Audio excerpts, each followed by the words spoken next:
All right, guys. Hey, welcome to your last notes video. This video is largely going to be review, so I'm going to breeze through this.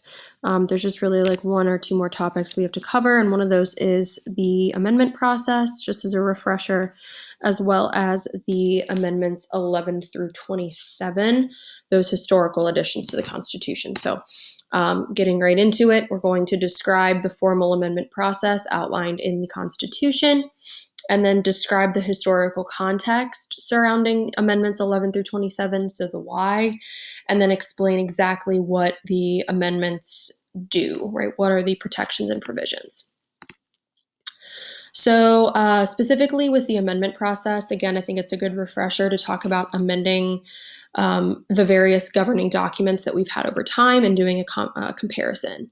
So if you remember under the Articles of Confederation, which was that very first governing document we had where the states had all the power, it was very, very difficult to amend or make changes. Ultimately, it required a unanimous vote by all 13 states. So any disagreement by any senator or representative would cause the amendment to fail. So to my knowledge, the articles were never amended because it was just too difficult to do so. Right? So it was impossible to get anything passed. Under the new Constitution, the founders make sure to make the process manageable, right? It's not very difficult anymore, but it's possible. So we find this process that I'm going to outline next in Article 5 of the Constitution. This makes sure that changing the Constitution is not too hard, but not too easy. And that amendment process looks something like this, as outlined in Article 5. So the amendment is most commonly proposed with 2/3 of a vote from both houses of Congress, meaning 2/3 of the House and 2/3 of the Senate. If that 2/3 of a vote is reached, the amendment is then sent to the state legislatures to be ratified or approved. And if 3/4 of those state legislatures approve or vote to ratify, that amendment is then added to the Constitution. All right, so then really skimming through the historical changes to the Constitution here, we have the 11th Amendment. The 11th Amendment is an oddball one. I'm going to give you guys the bare facts here. The likelihood of this showing up isn't high, so I want to give you just a brief overview and then ultimately how it relates to principles of government. So the 11th Amendment ultimately protects states. States are protected from lawsuits by citizens of other states or foreign countries, right? So this would prevent you from suing the state of California, for instance. You cannot sue a state that you are not a resident of. So ultimately, this is an issue of federalism.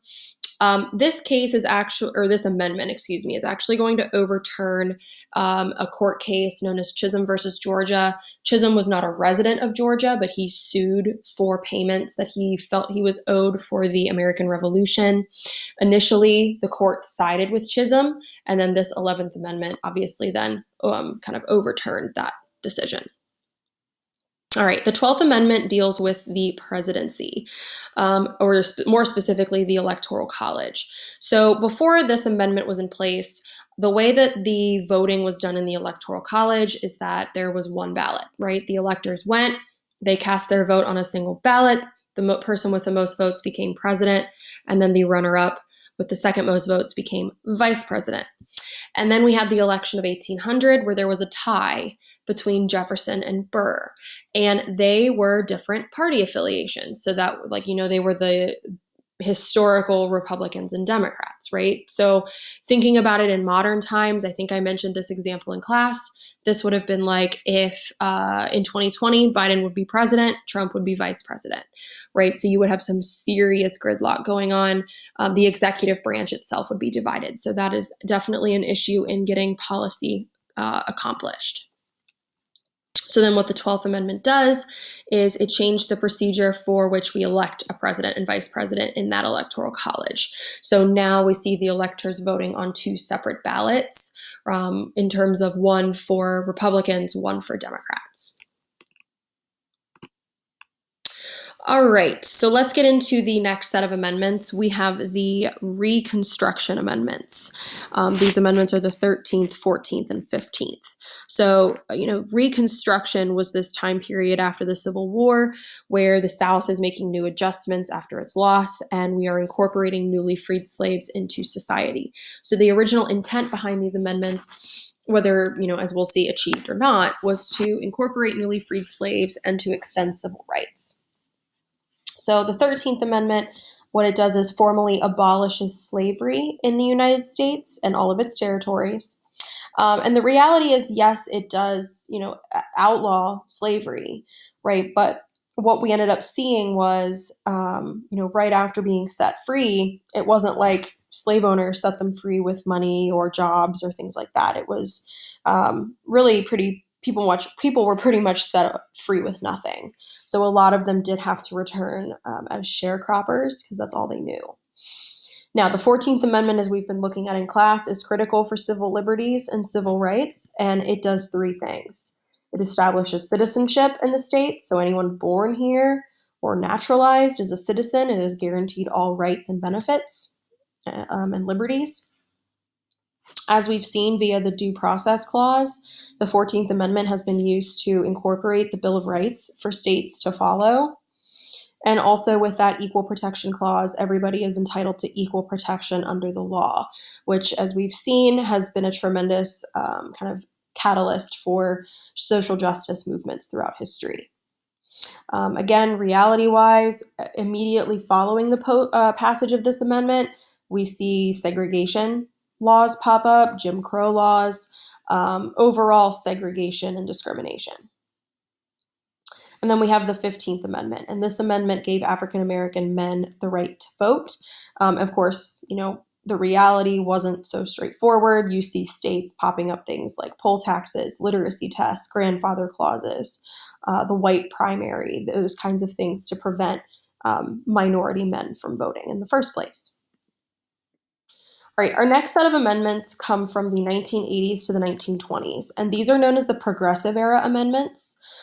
So Progressive Era was a time period kind of around late industrialization, but that industrial revolution had led to a lot of social and political issues, right? You see the building of cities, how to handle the construction of urbanization. Industrialization itself led to a growing middle class, yes, but also extreme differences between wealth and poverty. So the goal of these amendments was to fix some of these issues and bring progress and advancement to the country at the time. And these amendments are the 16th, 17th, 18th, and 19th Amendments. So the 16th Amendment gives the government the ability to collect income tax or tax that you earn at your job. And this was done as a response to increasing government size, right? As the government got bigger, it needed money to pay for things. The Supreme Court, prior to this, had actually ruled income tax as unconstitutional. So the federal government, Congress, and the states decided, fine, we'll just add it to the Constitution, and then it can't be unconstitutional anymore. We have the 17th Amendment, direct election of senators, rather than them being chosen by state legislatures.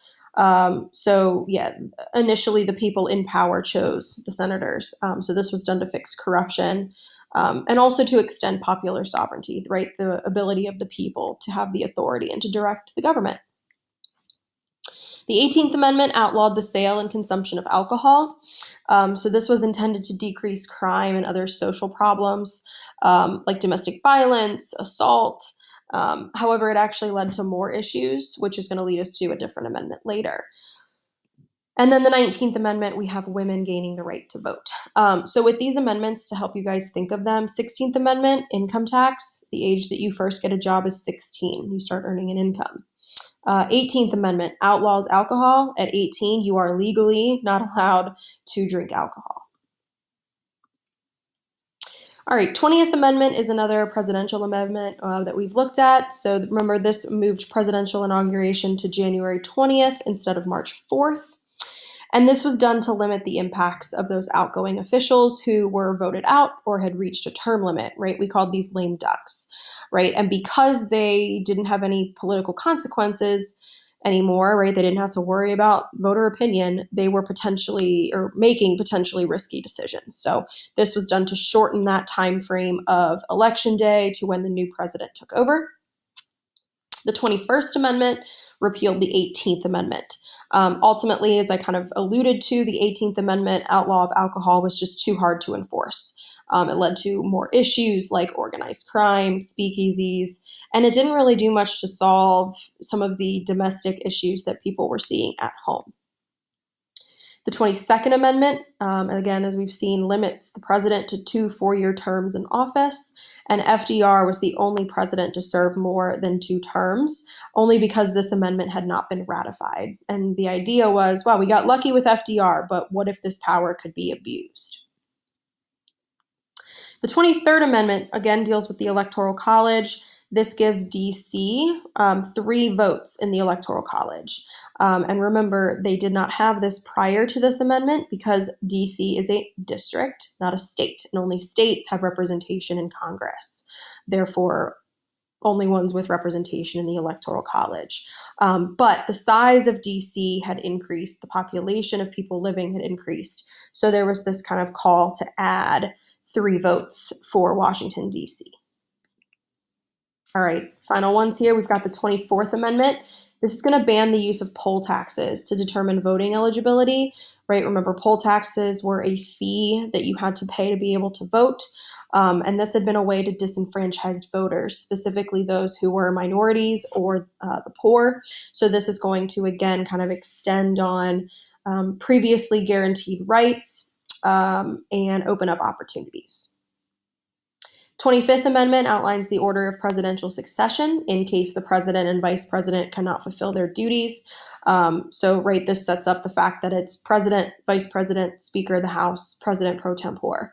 And this amendment, right, we always kind of knew, okay, VP comes next. But in the instance of JFK, when JFK was assassinated, his vice president, Lyndon B. Johnson, LBJ, actually had a heart condition. And we didn't have, like we do today with this amendment, a set order. So because of the questionable health of his vice president, this amendment was passed. The 26th Amendment lowers the voting age to 18 years old. It was 21, right? And in the years prior to this, we had seen the draft age be lowered to 18. And by the time we reach Vietnam, when men are being drafted, when we're not even in a formal like declaration of war from Congress, the rallying cry kind of became, old enough to fight, old enough to vote. I'm old enough to go and die for my country because they're calling me to serve in the military. But if I survive, I'm not old enough to come back and then make decisions. And that didn't sit right with young people. So that led to this amendment. And then we have the 27th Amendment. This is another congressional amendment. This is going to outline when congressional pay adjustments go into effect. So Congress does have the ability to decide how much they earn, how much they make. This makes it so that, yes, that still happens, but that pay raise or decline doesn't go into effect until the next term, right? So that prevents people from getting in and just raising it and then gaining or receiving the benefits right away. They have to prove that they can have those by being reelected by their constituents. Right, so ultimately this is done to prevent corruption.